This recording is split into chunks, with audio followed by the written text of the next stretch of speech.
Good afternoon, everyone. This is Robert Fukui with I-61, and Happy New Year. Happy 2017.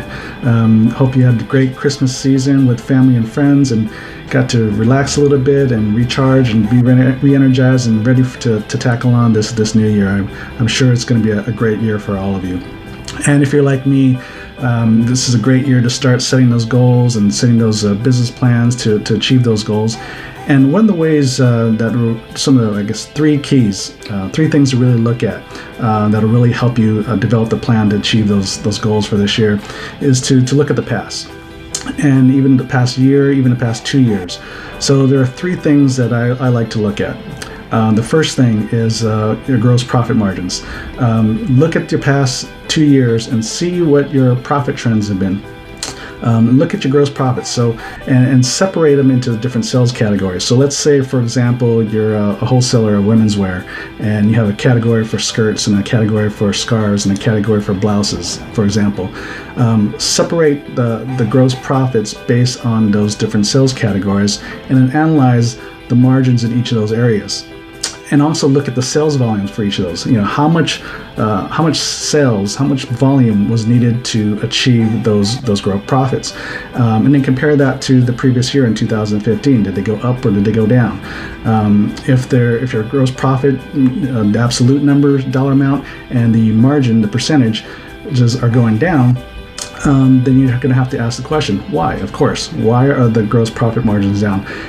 It's not a good sign when your sales volume is the same or even higher than the previous year, but yet your gross profit is the same or even less. So that means you might be discounting too much, or your cost of goods have gone up, or a combination of two. And so it's always good to look at those margins and the history and the trends, so you can ask the question and then make the adjustments.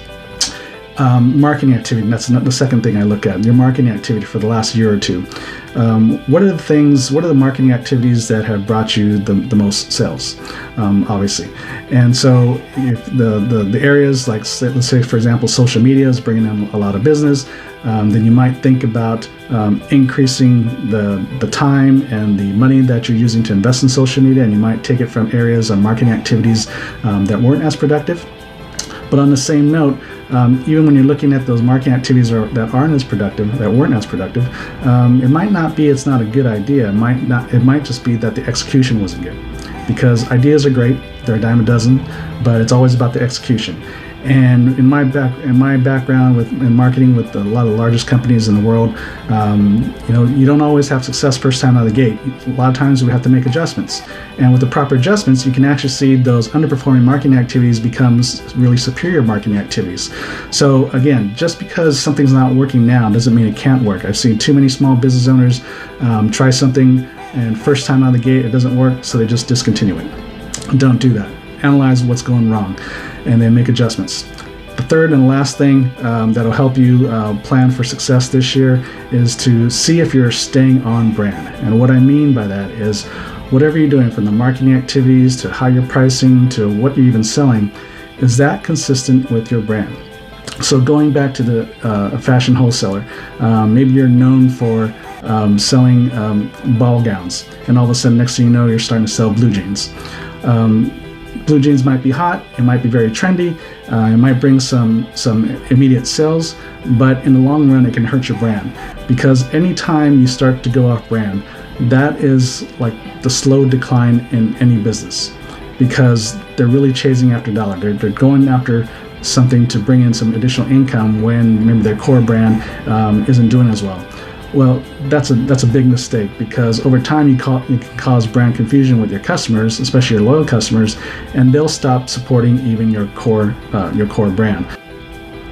So if you analyze these three key areas, the gross profit margins and the associated volume, your past marketing activities, and analyze if you're staying on brand enough, you analyze these three points, you'll put together a great plan for this year to achieve the goals that you have in mind.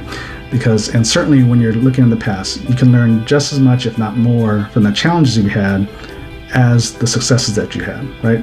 So do these three things, set your plan for this year, and I'm sure you're going to hit your goals in 2017.